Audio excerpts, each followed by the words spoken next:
All right, all right, all right. It's time to smash it up here, everybody. We're gonna ease into the enthusiasm here on a Monday night here on Warchant TV and discuss some heavy hitting things. He's Ira Schofel, managing editor of Warchant.com. My name is Tom Lang. Welcome into the Monday Smash, presented by State Farm agent Russ Forhis. As always, more on Russ in a minute. He's like y'all out there. He ain't happy. We're not happy, but we're here, and let's discuss I suppose how we got here and where we go from here. Ira, why does it feel like we have to do this existential thing here on Warchant TV way more often than most other college football programs? It's a strange place to be. It is. It's also kind of crazy to think that wasn't that long ago that we were doing tequila shots and celebrating, and it's amazing. I mean, it's really crazy. We've both been doing this for a long time. I'm a little bit older than you, so I've been doing it a little bit longer. And it's just wild how these seasons turn. And how, if you think back to the end of 2023 and the kind of the root cause of a lot of the consternation right now is the contract that Mike Norvell's been working under. The fact that you had to up him to basically 10 years, 8 years at $10 million a year. So it was $80 million contract. And because you thought he might go to Alabama. And at the time, I felt like I remember I texted somebody who was involved in the negotiations at the time. And I said, well, I think you guys had to do this. Because they were like, it's a lot of money. And I was like, yeah, I know it's a lot of money, but I think you guys had to do this in this moment. And I'm not changing my opinion of that now. I mean, I think that they felt like they had to do it. And I think they had to do it. But here you are. And so that part of it's crazy that, you at the end of 2023, you felt like this was a guy you couldn't lose. Then a year later, it goes 2-10, and then you start off this year the way you started, and then now here you are halfway through, and it feels like the ship has sunk. So it's really I've never covered anything quite like it. I mean, Coach Bowden's last 10 years or so were a little topsy turvy, but you always knew kind of where it was going to go, and he wasn't going to get younger. So you kind of knew at some point it was going to be enough's enough. When's that point going to be? Because ostensibly for a long time he was operating under what TK Weatherall, the president of the university, said was a lifetime contract. So you really didn't know what could possibly happen. Then with Jimbo, we knew things were eroding inside the program, but they kept finding a way to win games. And, in 2016, they still won 10 games, went to the Orange Bowl. So it's just like, okay, well, maybe this guy, even though things are falling apart behind the scenes a little bit, maybe he's just got so much talent that they're going to find a way to win 9-10 games every year. And we'll just see when he finally leaves.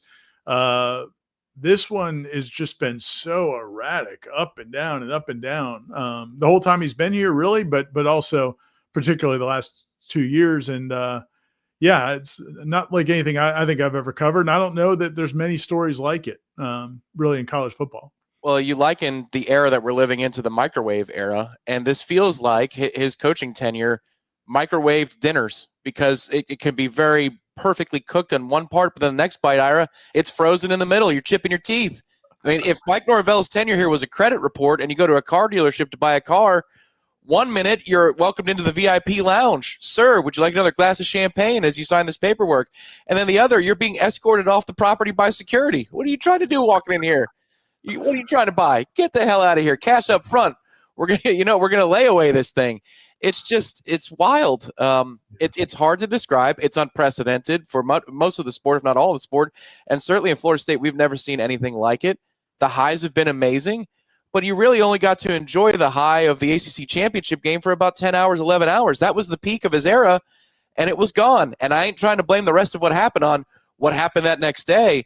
It's just, it was very hard to get to where Mike Norvell got, and you lived there for like 10 seconds, and now ever since then you've been here, which is at best hopeful and at worst staring at a humongous buyout. That I agree with you. In the moment that you had to make the decision with the facts you had before you, if you had been replaced by Alabama in the playoff field and then Alabama took your coach because you believed he was going to go to Alabama, there would have been a riot at the gates at the time for that. So, you can't rewrite that part of it, but what's amazing is Mike Norvell has had the most resources of any coach in Florida State football history.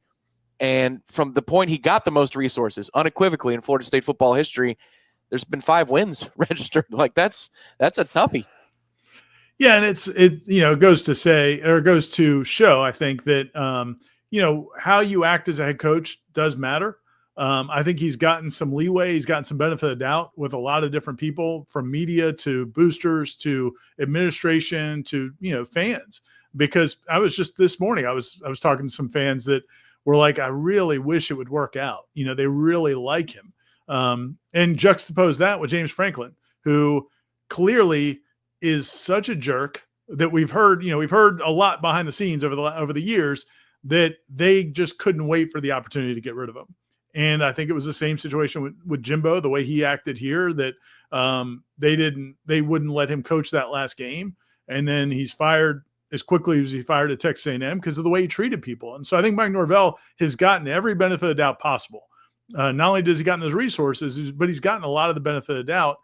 And here you are. And the results just haven't come. So again, I thought some people were saying they expected something to happen this past weekend. I did not expect that.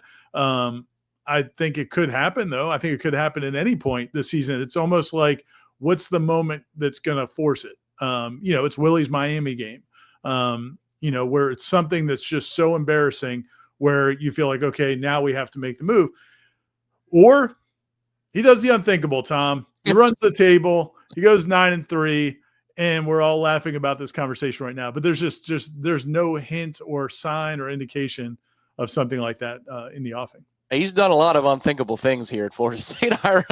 Some good, but a lot bad, unthinkable things. And I suppose it is possible. The thing I'd say is, just from working the post-game show and seeing people's responses and comments, and a lot of them, chipped in and contributed to make these comments. Director Nick Carlisle knows what I'm talking about. Most of them were people saying, I really like Mike. I wish this worked. I'm done. It wasn't the comment that said, I always hated this. Sorry, sack a bleep.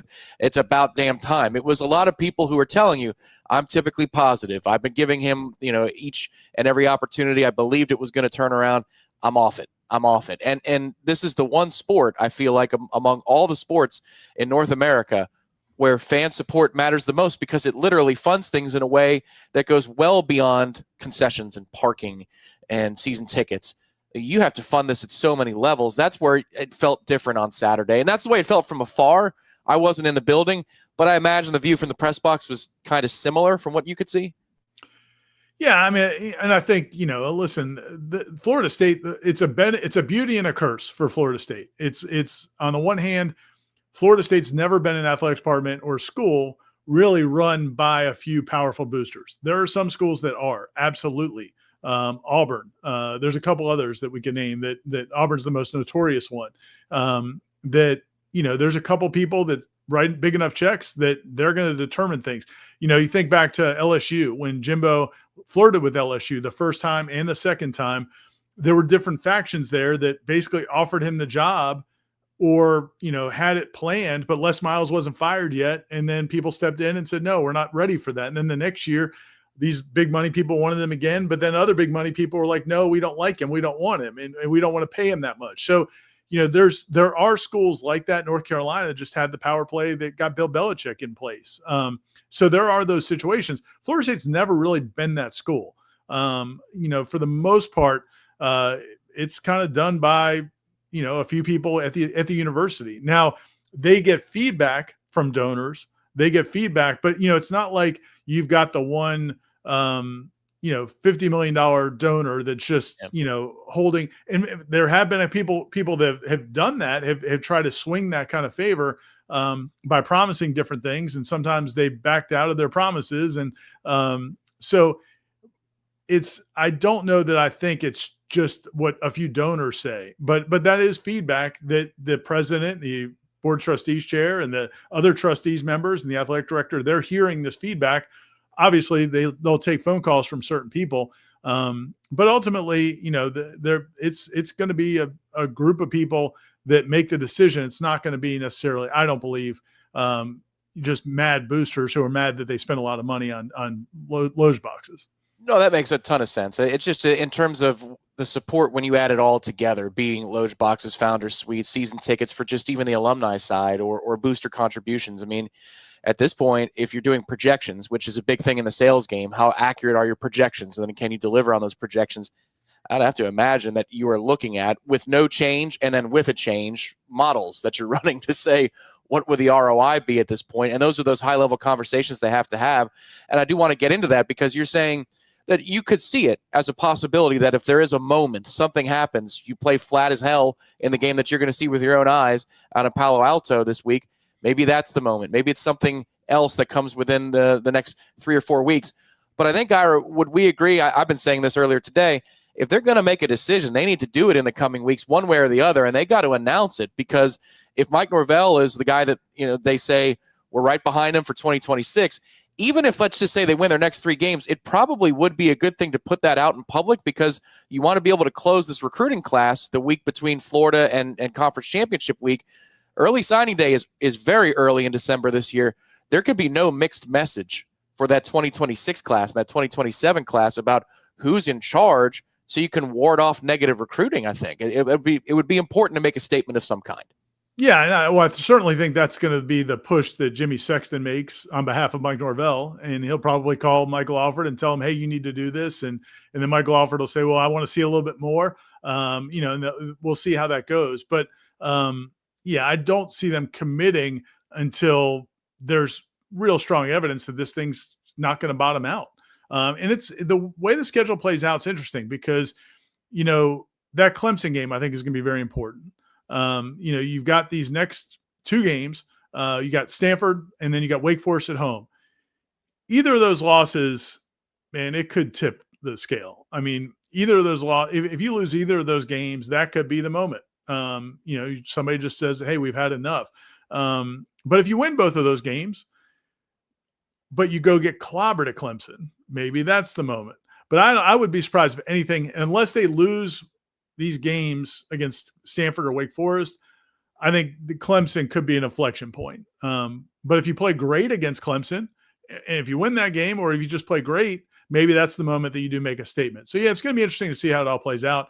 I don't think they want to rush into, again, this is where, I think there's so many things you like about Mike Norvell, and I think that buys him a little bit of grace. I understand, and I've told people this, I've been probably the most willing to give Mike Norvell the benefit of doubt of anybody I know, like people I talk to, friends who have been done with him for a while, that I've always, tried to give him every benefit of the doubt, because I think he's a good guy, and it would be good if he worked out, because there's a lot of things I do like about him.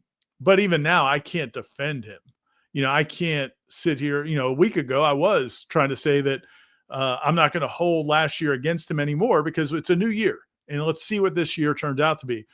But that Pitt game was pretty significant. I do feel like, you just didn't play well. You played terribly on defense. You don't play smart. You don't play. You don't play a fun. You don't play. Not I would say fun. You don't play a brand of football right now that I think fans can get behind. And so that's a damning statement after what we saw last year. So I'm at the point now. If it happens, it happens. I can't really rally to his defense, and we'll see how it plays out. Yeah, for me, it was, I don't know that I was pounding the table saying that he needed to go this offseason. It was, he's an underdog to make it, to navigate through it. Right. And now at this point, every time we ask a question about the medium term and the long term, it convinces me more that I think it's more expensive to not make a move here in the near future than it would be to, run it back for one more season and then regroup and hit the reset button in 2027 or see what happens next. Apathy is no good in this day and age of college football, when you need money coming from every direction. And also you need enthusiasm for the recruiting trail, the portal, to keep kids on your roster in addition to bringing new kids in. I mean, that's where it just becomes such a daunting task. And it's like, well, what's the goal here? Is it to bide time and wait out for another 8 or 10 million or 12 or 15? Let's round it up a little higher, because the other coaches need to be bought out too. $15 million in savings 1 year over another. Which is more expensive? Either way, you're going to have to foot an enormous bill. And that's where it's easy for me to say, Ira, and you could speak to this, because you said it today on the JCS in your interview, they're leveraged to the hilt with all the things that they've done. You'd have to finance this thing out, I would imagine. I don't know the particulars, but they'd have to fundraise like crazy to get this thing done. And that's way easier said than done. And that's a humongous part of the math, literally a huge part of the math of what kind of decision they're going to make in the next month to 6 weeks. Real quick, I just want to address one thing in the chat, and I'll respond to what you just said. From Dylan in the chat, he says, you guys are the ones that wanted him to give up play calling. I assume that's to us, as maybe as Warchant as a whole. That was never anything I ever pushed for. I actually think Mike Norvell is a good play caller. I think that move was made to appease maybe the administration and to kind of buy this coaching staff more time. I think that was seen as, my guess is, I think Mike Norvell believes in himself as a play caller. I don't think he thinks that he needed to go to Gus Malzahn. I think he looked at that team and said, well, we don't have any of the things we need to be good on offense. We don't have a quarterback. We don't have good receivers, and the offensive line's not any good. Like that recipe last year would not have been good for any play caller in the country. So I was never pushing for Mike to do that. I thought when he did it, I thought, okay, well, he's doing this probably to buy himself some time, get some good grace, kind of get some energy back in the program. And if it works, great.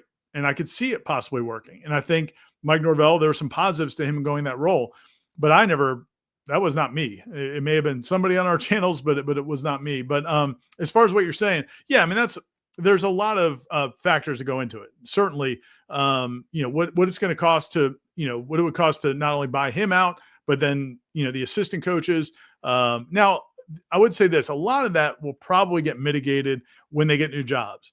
The problem is, and some people, I've known some people have asked that, like, what happens when a coach gets another job? The problem is, like, Willie Taggart got another head coaching job at FAU, but then FAU paid him like nothing because they knew they didn't have to pay him a lot because he was getting paid so much by Florida State. And the way it works is, like, whatever you make it your next job, if it's actually in the contract that you have to try to get another job to offset, mitigate the damages. Well, then, and they all want to keep coaching. Nobody wants to retire at 45 years old. So they want to keep coaching. So they'll try to get another job. And if Willie had done well at FAU and maybe got another bigger job, then maybe at that point you offset some of that. But he didn't do well there, and he ended up getting fired there as well. If Norvell goes somewhere else, that could be mitigated some. If Tony White's not going to be done coaching, so he'll work somewhere, and maybe they'll pay him a lot less than they would pay him here. But that'll come off. So there are some things that mitigate some of the losses. And at the end of the day, man, I just think when people, because people have been saying this all year, that his buyout's too big. There's no way we can make a move this year. I just don't buy it. I mean, I don't think. Listen, none of these trustees are writing the check. None of these. The president, Rick McCullough, is not writing this check. That money is going to go to the university's debt, and they'll pay it off. But it's not. I mean, it's the idea. It's not like they have to like pool their resources to write this check. So, and it's going to be paid over time. So, I don't think that that's going to be the stumbling block in some people think it's going to be. What is going to be a challenge, though, and we talked about this a little bit on Jeff's show today, is that schedule next year is ridiculous. And so I don't know how many coaches that a lot of people want are, first of all, going to look at this situation and say, yeah, this is definitely, I'm going to leave where I am now to go coach in the ACC with no guarantee that you're in the Big Ten or the SEC, and I get to play that schedule in my first year. So that could limit your pool a little bit. So again, that's the other part of the equation is, okay, you fire this guy, who are you going to get, and how sure are you going to be that that's going to be a success if you're writing that, if you're going to be allocating that kind of money? We're going to answer your questions here on the Monday Smash in just a minute. Hit the like button for the discussion, obviously, not for the nature of the discussion, but for the discussion itself. Welcome in. This is a group therapy session. I do want to answer Dylan's question myself, what I think I was talking about in regards to Mike Norvell's play calling or not play calling. Time was a resource. There's a lot of rooms in the building on fire, not just, offense. It wasn't a top 20 defense, and the offense was a problem. And so you need somebody to help put you over the top. There were problems everywhere, and Mike needed to stabilize the program. That's the take I would have on it. I don't know what your point is otherwise, Dylan, because I think Gus, from a production standpoint, has done a fine job here. I don't know that Mike would have done as well from a play calling standpoint as Gus. But the problem is we thought that in the modern day of college football, the responsibilities that you have and the things that were broken at Florida State, it was a foolish use of his time if he could bring somebody in, turn the keys over, and focus on the big picture. But unfortunately, as you're talking about, Ira, and you've mentioned, the manner in which they're playing is getting dumber. It's these mistakes are starting to mount up. It's as though it has not made too much of a difference from a detail standpoint, and that's something you talked about in your 3-2-1.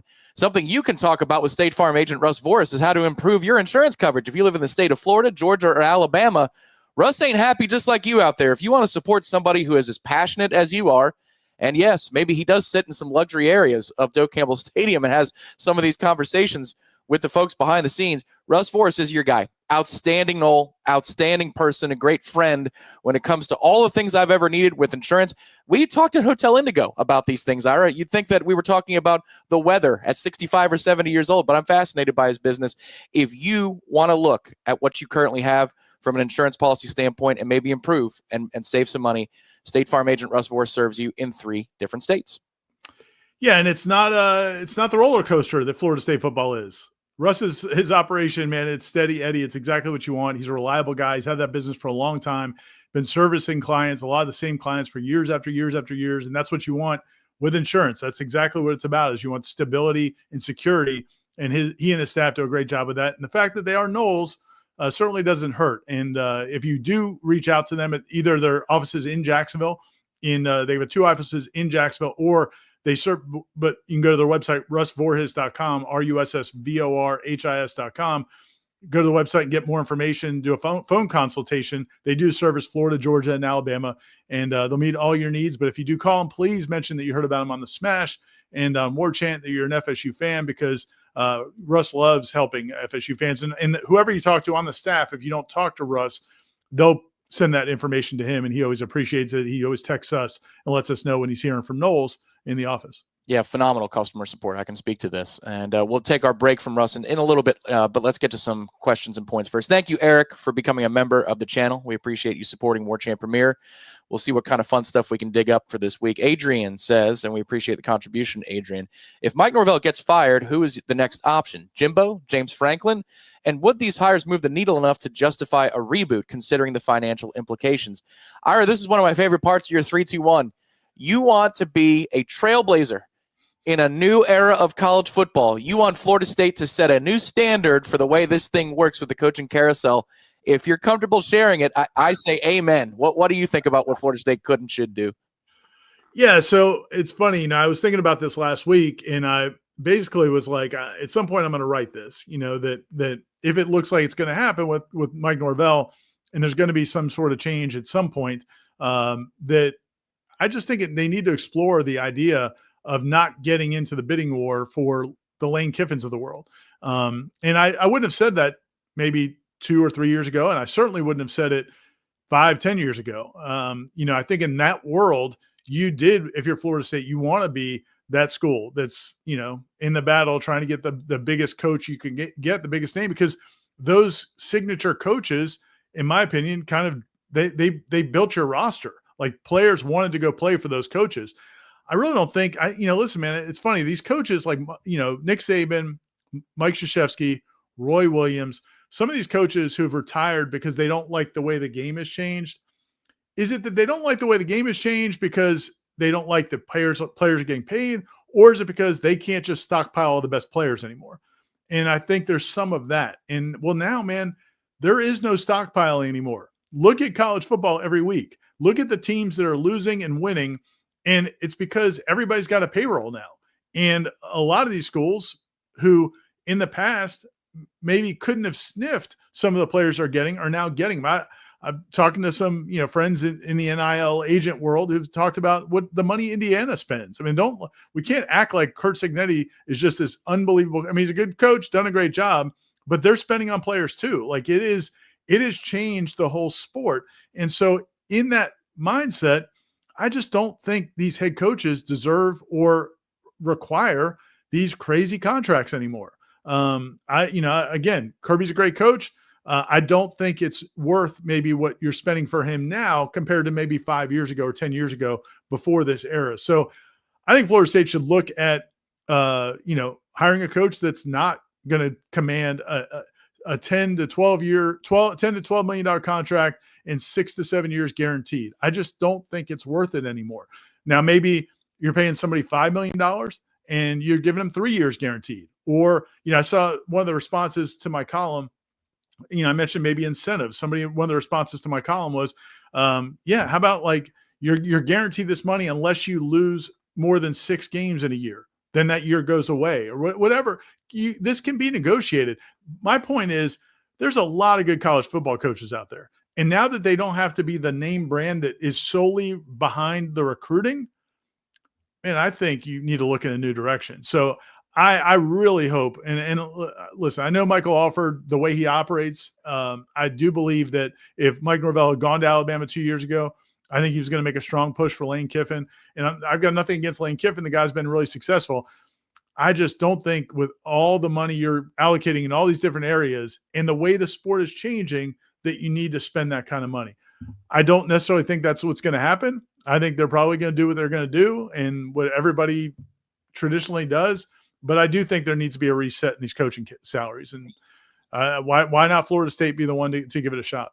Yeah, that's where the market got so out of whack because there was no place else to put the money. There's so much money in college football for so long. Exponentially, it was growing that they put, chocolate fountains and water slides and all kinds of crap in these football-only facilities. And coaches and coordinators got paid so much more money. Time was not long ago, Ira, and I feel like I'm dating myself here, but $1 million coordinator was like, what? A coordinator makes $1 million, and now you're paying $2-3 million for a top coordinator. I want to add on to your idea. Real quick, by the way, just one quick thing. Somebody in the chat said, I can't remember. Oh, it's Kyle says, I agree with Ira. The only problem is Jimmy Sexton. Kyle, in my column, I said, you should tell Jimmy Sexton to lose your phone number because yeah. Jimmy Sexton's who's brought you basically all of your coaches since Bobby Bowden. So yeah, if you're dealing with Jimmy Sexton, yeah, that's what you're going to be dealing with. I would go from a different pool. But anyway, Lane would cost you $13-14 million a year because right now he's making $9 at Ole Miss. In how many years? Yeah. Right. Yeah, exactly. He's making $9 at Ole Miss. He's going to get a raise there, so you'd have to not match what they do. You'd have to surpass what they do. There's more than one suitor. You'd be competing with Florida for that, for sure. In theory, if they make their move. So you're talking 13 and a half, $14 million a season for Lane Kiffin. I'm sorry. And there's no guarantee. There's none of these guys. There's no guarantee. Every job, because this is the thing. Every job is different. There's different circumstances at every job. And a coach may work in one job. We see it all the time. Yep. They don't work here, but they do work there. And so you'd be spending that money and committing those resources, and it may not work. Yeah, and if he made the playoff this year and won some important games, it'd be the first time he did so without blowing a game that he has no business losing. He tried to this past weekend at Washington State. Yeah. I mean, that's the thing here. If you're going to go swing for the fences, honestly, I would do the craziest thing in the world. And I said it earlier today. It's like shooting your shot with a supermodel. You're going to get turned down. But I would ask Nick Saban, and I'd say, what's the price? Is there one? And he'd tell you no, and you'd move on, and then you go to the next thing. But if you're just looking to establish credibility really quickly, there's another way you could do it, though, Ira, and maybe this is following your method and adding on to it. Could you empower a general manager, a football general manager, to be the face of making those decisions, not pay him an exorbitant amount of money, but then that's the person who sets the tone? Because you're going to have to be able to sell this vision right in order to fundraise. So if you're going to lowball a coach who's a good developer, you probably still need to have somebody of stature that you're entrusting the future of the program for another 5 to 10 years who can guide that vision and be the bridge between what you're trying to do, which is save some money on the coaching side and put it into the players and player development side, but then also somebody who's got a connection to Florida State that can sell the vision. I know the athletic director can do that, but I feel like we're getting into a more specialized area in the sport where we're going right now, that maybe you just make it NFL-like, and the general manager is the specific person in charge, not somebody who serves the head coach, but somebody who sets the agenda for the head coach. Yeah, I like that idea for sure. And because you are going to need somebody to vouch for whoever this coach is. Because again, if it's, man, but here's the thing. I've heard some of the pushback into my column was, that's going to really get the fan base excited if you hire this coach from a, group of 5 school or a coordinator or whatever it is. Listen, man, people were not super fired up about Mike Norvell until he had his press conference. And then people kind of got excited about Mike Norvell because you're coming off of what you just came off of with Willie and Jimbo. And it's like, man, this guy is fired up. He seems organized. He seems detailed. This is going to be a lot better. He's got energy and passion and fire. Like, he's got the things we want in a head coach. So he basically, he won the press conference like a lot of people, and they did a lot of really smart things early on to kind of win people over. So you're not going to get, but the reality is you're not going to, I don't think you're going to make the hire that wins, that just stuns everybody unless your Saban move works out. Because in general, other than Jimbo Fisher, very few of these coaches ever leave a Power 5 job to go to another Power 5 job. So you're probably, unless you get somebody who just got fired, like a James Franklin or somebody like that, it's going to be somebody, whether it's a Group of 5 school or somebody who's kind of on that second tier. That's how you usually hire people anyway. So I like your idea. I think the idea of a GM makes a lot of sense because, and if it's somebody that's got some equity with the Florida State fan base, that would be a positive as well. So yeah, I'm all for that. But even that person, we're not doing a 5-year, $8 million contract. It's going to be, a few $1 million and maybe a couple of years. And you can get more years based on how many wins you get, but we're not going to sit here and just commit to it's Jimmy Sexton should wear a mask and carry a gun to these negotiations he does. It's ridiculous. He's been robbing these schools for years. And you know why it's allowed to happen? Because these administrators don't write the checks. Going back to my point earlier, they don't have to write the checks. They just have to say yes. And then the school has to figure out a way to pay for it. So it's been the biggest scam for 20 years now. And I just think Florida State's got to get off this train, man. Whenever the time comes, I think you got to get off this train. That's probably his pitch. Doesn't it feel good to say yes? It feels better to say yes than to say no. And to be clear, like I was earlier today on JCS when I brought up Saban's name, I think there's no chance. But I would at least make him say no, or make him read the text. Like I said, so you send him the text and it says read, and then there's no response. Just that. Just a little thing. Kiss OD, thank you very much for the contribution. You say, in addition to a 9-3 season, what would it take to rejuvenate Mike's FSU standing? This is where I come to the conclusion where I think he's done, man. It would take finishing well inside the top 10 with a recruiting class for starters, I think, Ira, because then people go, whoa, okay, which means that there's investment behind the scenes to close the deals on that front. But I think it would take 9-3 plus something like that in order to get people's attention. Is there something I'm missing there? I mean, when you take into consideration again, and I understand where you're coming from, but I think when you're taking into consideration that there's a lot of risk if it doesn't work out, it is going to cost a lot of money if it doesn't work out. If he were to go 8-4, you're talking about winning these other 4 games that you should win, or you certainly have the talent to win. And then that leaves Florida and Clemson. And if you win one of those games, particularly the Florida game, that's a scenario where I say, man, it may feel a lot different than it feels today. If you go win at Stanford, you come home and win at Wake, you play well against Clemson. Maybe you don't win it, but you play well. You beat Virginia Tech, you win at NC State, and then you beat Florida and Gainesville, and you haven't fired him yet. I think there's going to be some energy. The recruits, listen, I mean, we have a story on the website today from Adam Gorney with the Rivals. He basically polled a bunch of these recruits, and Michael and Matt have been doing this too, but Adam got a bunch of them. And they're all like, yeah, man, I'm locked in with Florida State unless there's a coaching change. So you are going to lose recruits also. I'm not saying that that's I'm not saying that that's like a reason to stick with them. I'm just saying there's a lot less work to do if he somehow goes 8-4, 9-3, and you've got that energy going into the offseason. I think you can make it work. I don't think that's going to happen though. Like there's nothing we've seen in these last 3 weeks that makes me think they're going to win these next 6 games or even 4 of these next 6 games, let alone 5 or 6. So I don't think it's going to work out, but if it does, if he wins 5 of these last games and goes 8-4, certainly if he wins 6, I think everybody will be in a different frame of mind going into the offseason, I think. Seen this question a lot on the chats, on the boards, social media the last few days. It's regarding a former FSU coach. Could there be a homecoming? I think Ira and I stand on the same side of this one. We'll discuss in 15 seconds after this message from our sponsor, State Farm agent Russ Voorhis.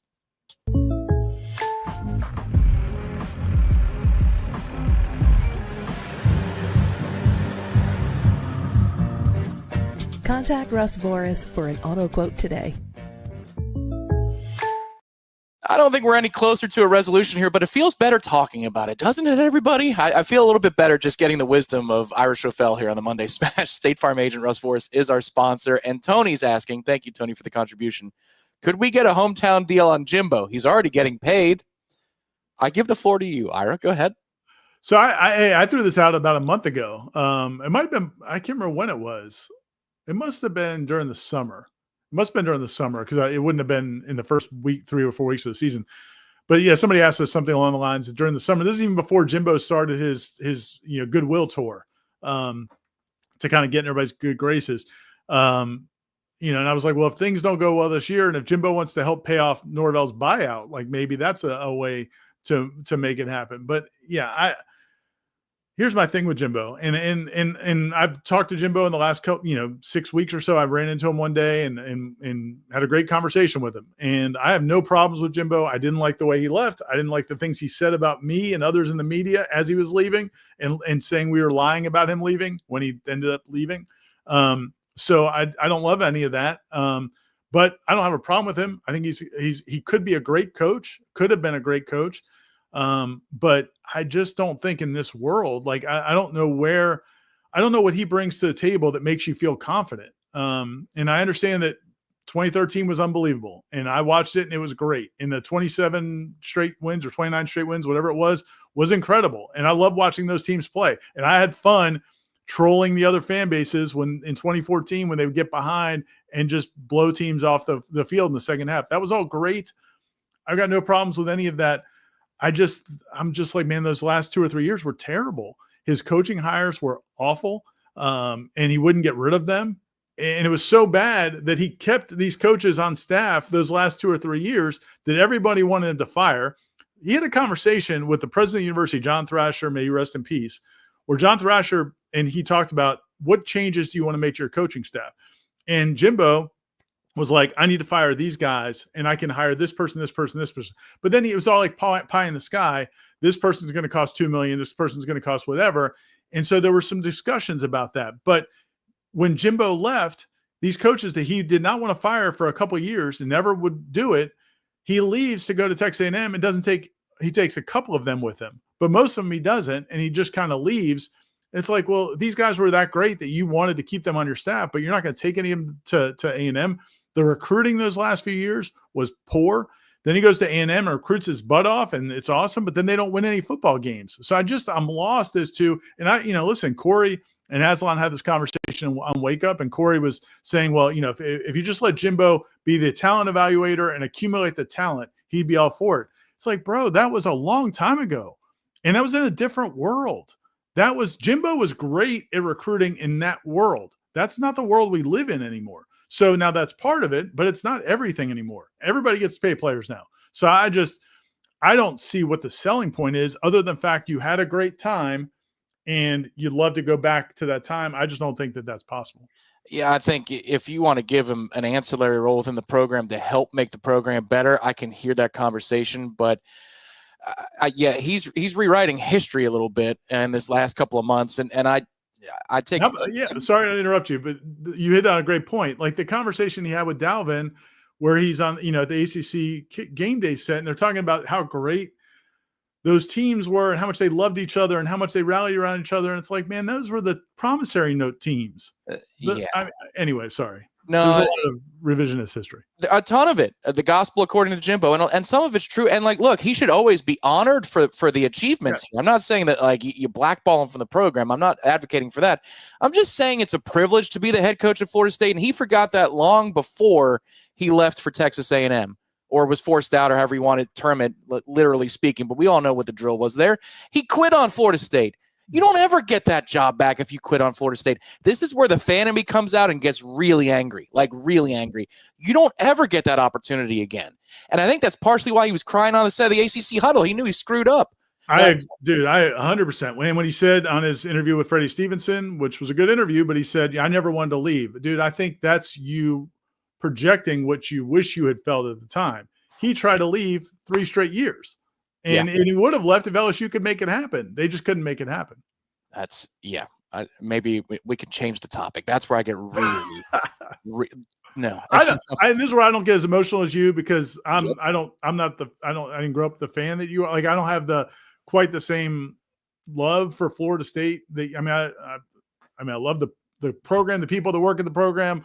I have good feelings about Florida State, but I did not grow up with it the way you do. And in general, I don't take business personally. Like, I think you just charge it to the game, but I don't even understand what it brings. Like, I don't understand the selling point other than just, hey, it's like, a relationship you had 20 years ago, and you want to rekindle it. My parents got back together like in their 60s, divorced 15 years earlier. And you know what they found out?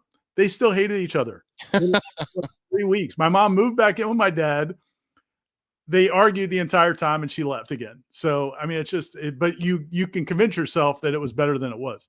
Right. Exactly. And that's where usually I'm pretty measured on this stuff, even for being a fan. But when you lie about the circumstances, I mean, you can't even tell the truth years later and be like, I screwed that one up. Like, just give me that. You can't give me that. I never wanted to leave. Get the hell out of here, man. It's such a great job, and you treat it like crap, and then you go get all the resources that you cried about not having here, and you sucked. It's like, so why is he the only person on earth that we can hire? And I understand the question. I'm not trying to denigrate the question. It's just, God almighty. Houston says, will Mike's black eye be the Norvell era equivalent to Jimbo's Christmas tree? Didn't it feel like, oh God, this is the kind of crap that happens when it all falls apart last week, Ira? Just when I saw that in the group Slack, Mike's got a black eye. I'm like, you have got to be kidding me. Any thoughts? Yeah, no, the only thing with this, and we've all heard the story. It's a very innocuous story if it's the truth. And I've heard it from a bunch of different people, so I assume it is true, and it's not a big deal. Basically, but he was moving something and bumped into something. But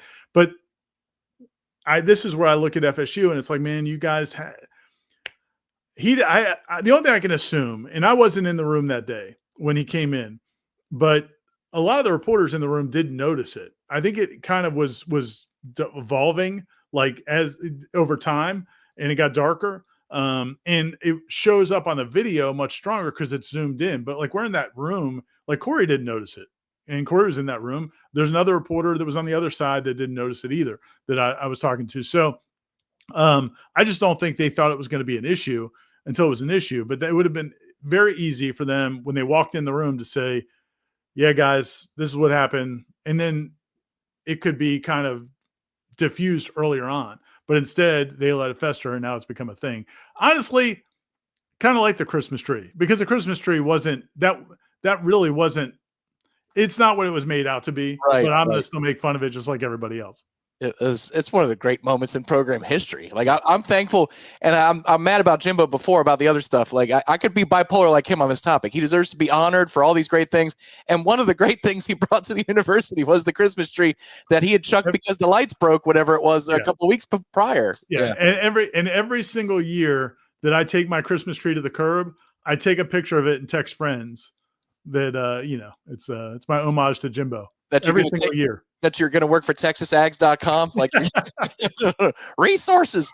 Easy Living 247 says, Tom and Ira, is it possible that the snub really did mess with Mike and he just hasn't recovered? I suppose. I don't know. I hate blaming everything on the snub. I think it's tired, but it's also real. It happened. He was indignant about the thought of it being possible the night before. Hell, I was too. But Ira, you were at that press conference. He's like, no, we haven't lost the game. There's no way that we get left out of this discussion. And then it happens. I don't know. What do you think? Yeah, and it wasn't just him. I mean, I remember on the field after the AC Championship game talking to these high-level people that we're talking about here with making this decision, and none of them dreamed it was possible. They all were convinced that it's never happened. If you're undefeated and you're a Power 4, Power 5 champion, you're going to the playoffs. So they were all totally shocked. I don't think, personally, my feeling is it's not the snub necessarily. It was what happened after that. It was the players opting out of the bowl game. Because this is something that I've heard from other coaches. People in other athletic programs have told me the same story, not same story, but the world we live in now. Okay. These coaches have always had these strong relationships with their players, certain coaches, especially. And Mike Norvell is one of them. Like he believes his relationships with his players is blood tight. Like it is, he would do anything for these guys. The Ethan Pritchard situation, we're seeing it right now. Like it is a toll on him what Ethan Pritchard has had to go through. So it's very important to them. And there's several coaches like that. And when these players opt out, especially from big games, or they act like they don't care as much as the coach cares, it hurts them. Like it's a painful thing. And I really believe Mike Norvell was shocked that those guys bailed on that many guys bailed on the bowl game. And I don't blame them for doing it. I don't know that he blames them for doing it. But I think that on top of getting snubbed and then having so many players say they're not playing in your bowl game, I think that was tough for him. How that manifests in terms of, did it change how he interacted with players? Did it make him more trying to connect with them? Did it make him question some of the relationships he has? Like, I don't know any of that. I can't speak to it. I do think there's something there, but I don't think it was just the snub. It was all those guys opting out of the game. I think he took that hard. That makes sense. Terry has a question for you, and thank you for the contribution, Terry. He says, question for Ira. In your opinion, who's a fit for us? Because he's speaking specifically as head coach. Yeah, I'm not good at this game. And we may have to play it. Like I'll have to jump in like everybody else and have, because I don't feel like so often we don't have a great picture of who these coaches really are and how they really operate. I think there's a lot of narratives, and there's a lot of guys that are really successful, but I don't know how they would work here. Brent Key's a guy. I've heard a few friends have mentioned him. He's done a good job at Georgia Tech. He's an alum, so likely probably not leaving, but he's a good guy to think about. It's incredible what he's done there. Is he Florida State? I don't know, but I honestly didn't think Mike Norvell was. And when Mike Norvell's name first came up, I was like, I don't know how you operate the way they operated. You talk to some of the people they talked to, and people can laugh about Bob Stoops or whatever else, but they were aiming high early on in that process. They were talking to a lot of big time people, making people say no to them. And you had the Renaissance campaign, whatever it was called. What was the campaign they had, the fundraising campaign? There have been so many names over the years, but yeah. There was one specific one for that one, and it was basically trying to bring back, and they were asking people to pony up money because we're going to go big fish hunting. And I said at the time, I was like, I don't know how you do all that and then go hire a Group of 5 coach again, which basically was what Willie was. He did have a year at Oregon, but basically a Group of 5 coach. And then they did it, and then I thought Norvell was a good guy. I thought he was a sharp coach. I thought he had a chance to get it done. So I couldn't see a guy like Brent Key. I think Florida State, there needs to be a certain personality. I think Brent Key, I haven't seen that personality from him. So I'm just not very good at this. And a lot of times I don't believe the narratives that are put out there. But like Corey was, harping on James Franklin today on Wake Up Warchant. I don't think that's a great fit at all, but I'm not good at this game. I apologize. Well, no, I mean, look, it's like drafting a quarterback in the first round of the NFL draft. You're flipping a coin. You don't know how it's going to land. And now that's where I am in total agreement with you that you're just throwing a lot of unnecessary money after some of these high-named, high caliber in terms of brand coaches, if it's a Lane Kiffin or a James Franklin, because of all the teams that you're going to be bidding against.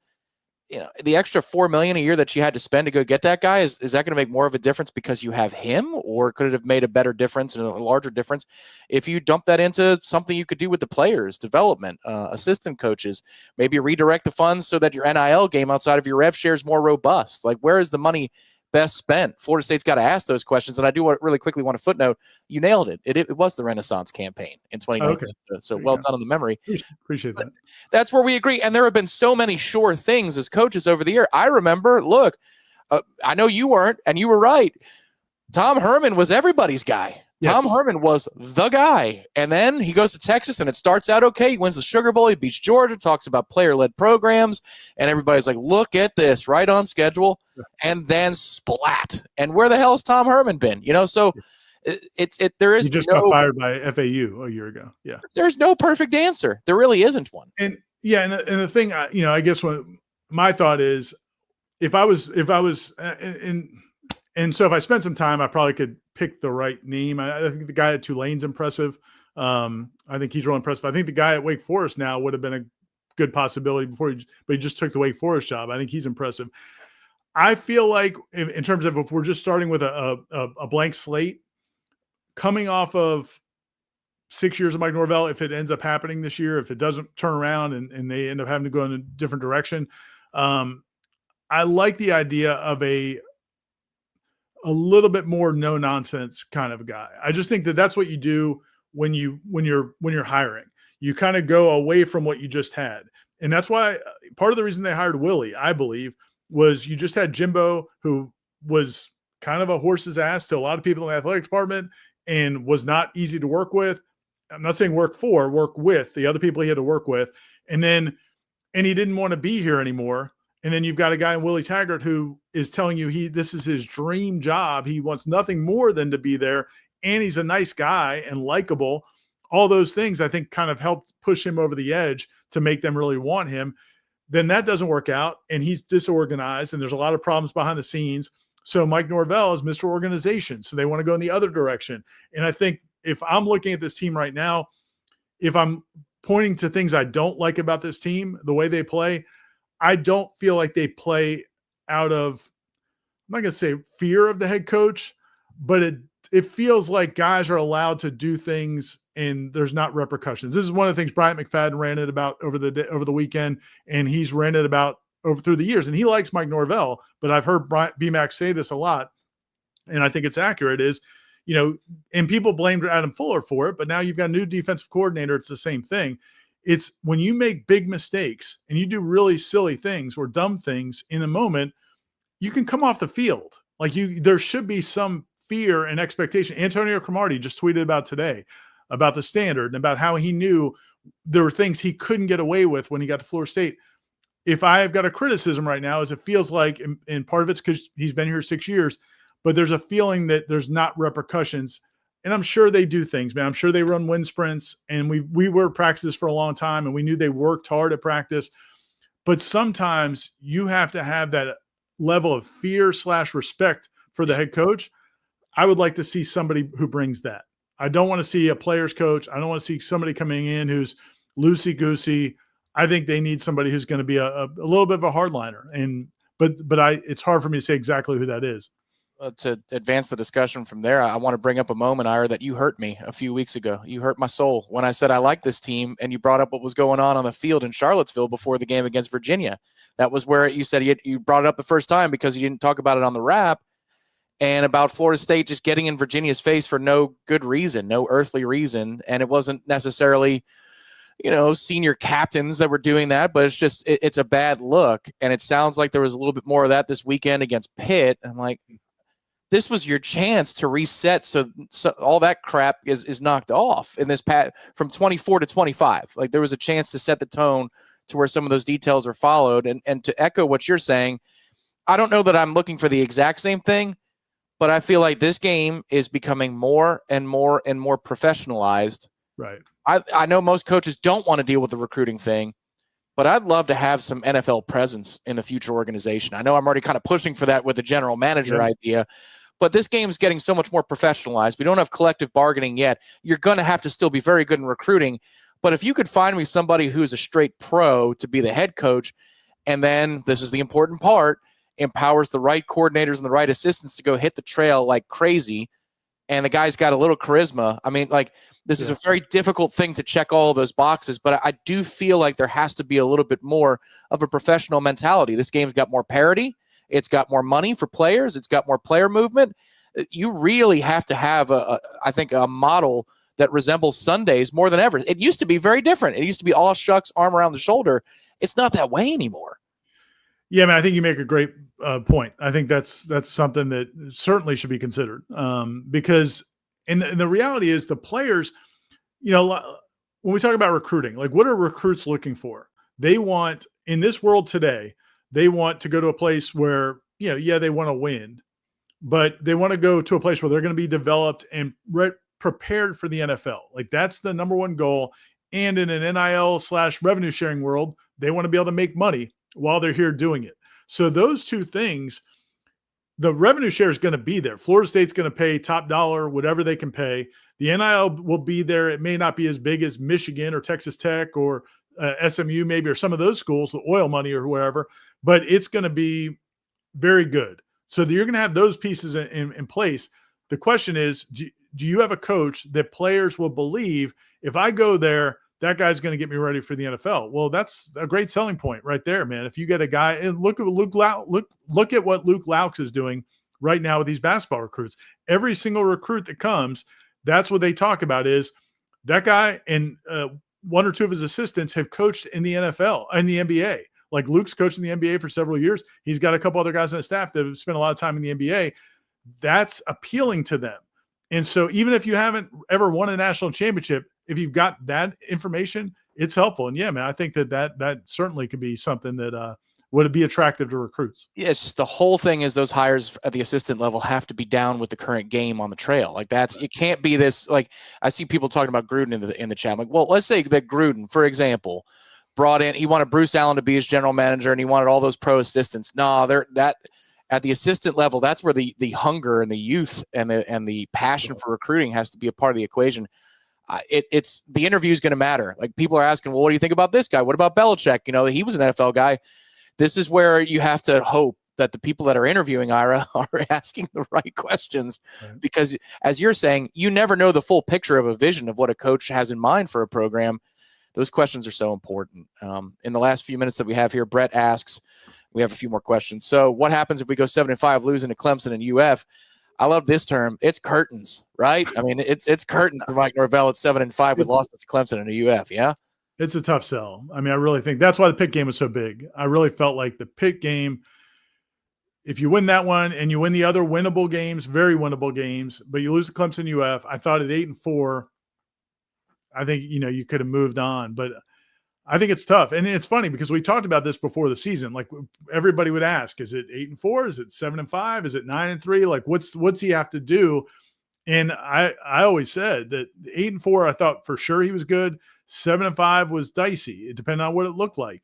And this is not good how it looks, because you do have the win over Alabama, but you've got a bunch of losses to teams that people don't think that you should have lost to. And I think that would be tough. And then you'd be ending the season with those two losses to Clemson and UF. So I think 7-5, it probably is curtains.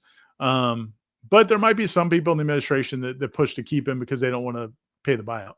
The sequencing matters too, right? I mean, like if they didn't beat Alabama and that third win came from somewhere else in these last three games, it feels a little bit different than the win over Alabama. Like that, I mean, because we were all thinking 7-5, 8-4, 9-3 was probably where this is going to land. It's still very well could land within that range. But here we are at 3-3, and I think the Alabama thing changed the way, and the sequencing of being 0-3 in the conference changes the discussion.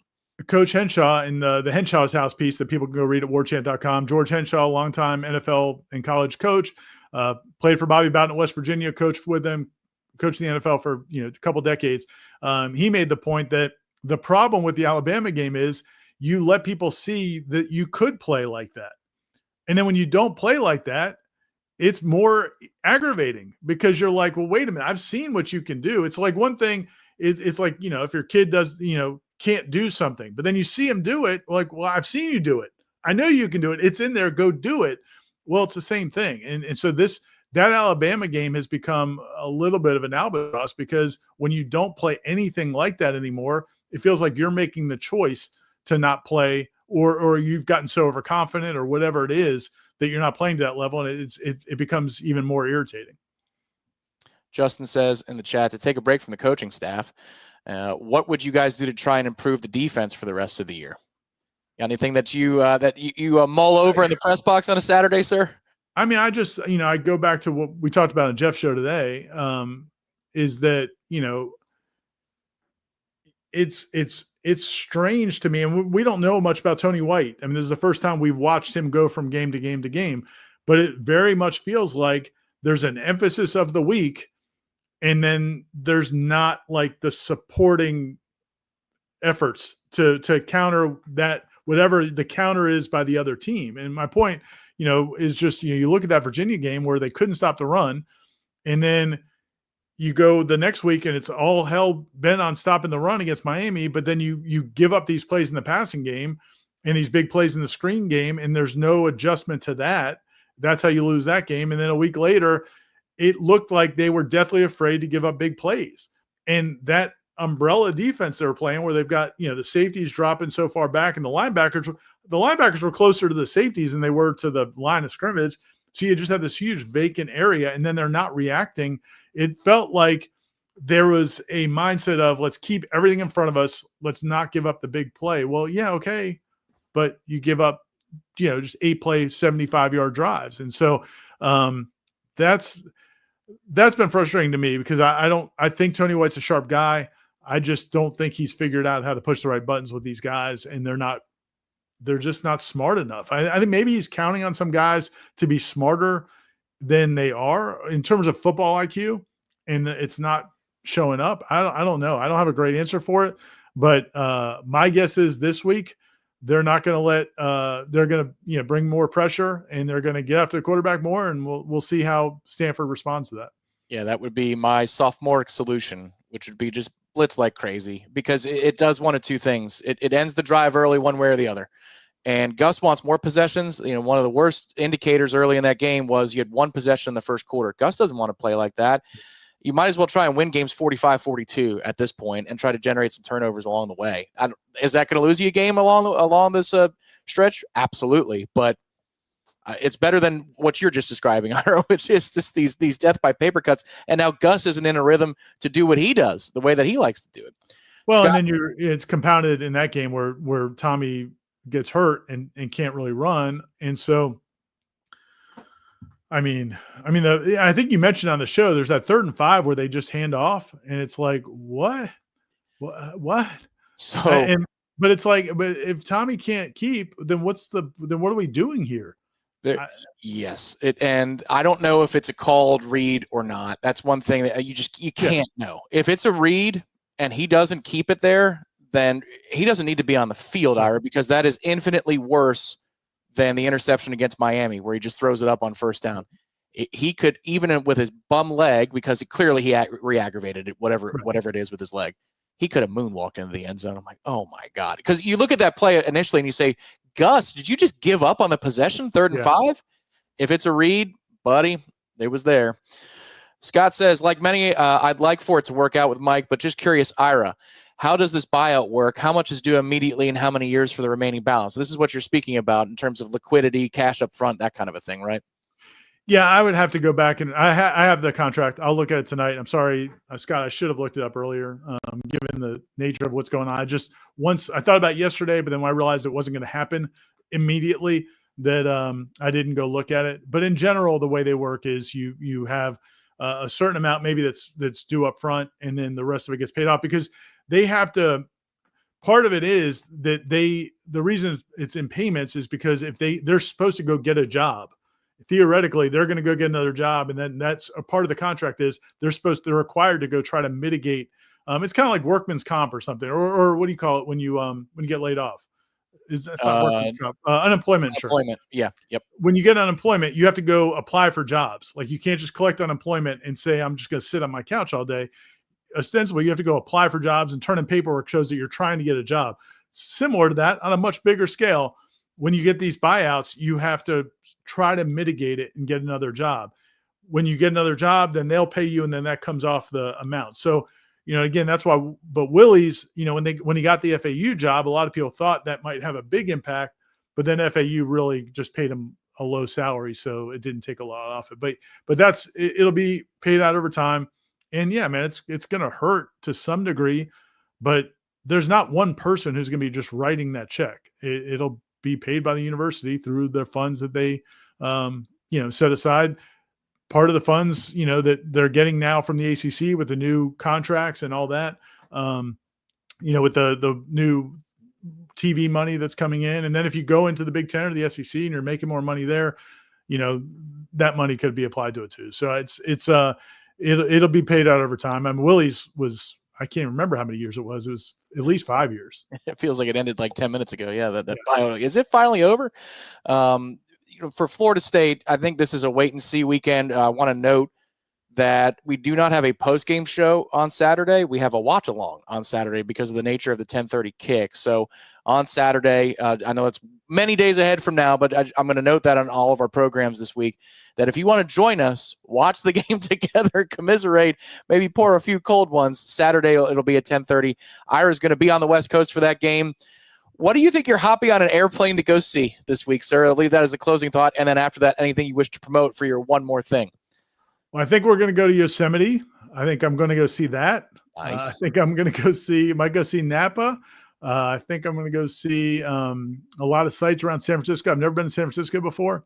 But if you meant about the game, I think it's going to be a tough game for Florida State. I don't think Stanford's a good football team, but they've shown a couple signs of life this season. They do have a couple wins. And, yeah, man, I'm very curious the headspace of this team. I'm very curious how they handle the West Coast trip. Coach Mike Norvell talked about that today. They're going to leave Friday. They thought about leaving Thursday to give them more time to get acclimated, but because the game Saturday night is so late, they're just going to go on Friday. But, and Corey asked them the question today, and it's a valid point, is they practice in the mornings. So you're not only going to be playing a night game, you're going to be playing like a very late night game, basically playing like at 11 o'clock, 10:30, 11 o'clock till 1:30 in the morning. It's going to be interesting how they handle that. So for those reasons, and because of the way things have gone right lately, I just think it's going to be a grind. I think if Florida State wins this game, is it possible they go out there and blow the doors off? The game I was thinking about today was, remember the year when FSU was struggling and they went out to BYU and they just blew the doors off of BYU? Yeah. And everybody was like shocked. 2009, they came back and lost to USF the next game, I think. Exactly. Yeah. So it's a weird deal, man. I just think it's a weird deal. It's hard to know what to expect, but I expect it. I'm not going into that game expecting Florida State to win easily. And if they do, then to that point, like about coming back from the BYU game, you have to be careful the next week coming back from that. So I think this is going to be a challenging stretch, even though it shouldn't be. I think this is going to be a challenging week. One of my favorite non-called defensive pass interferences in history was Greg Reed on the tight end against BYU. He lassoed the hell out of that guy's jersey to launch himself in front of a pass for a pick six. And those refs, like it was somebody playing Florida State and it's an ACC game, like, nope, I didn't see anything wrong with that at all. And as a pick six, Florida State was off and running that night. Do we have one more thing tonight before we sign off, sir? Well, we do. We've got a lot. Do we need to do the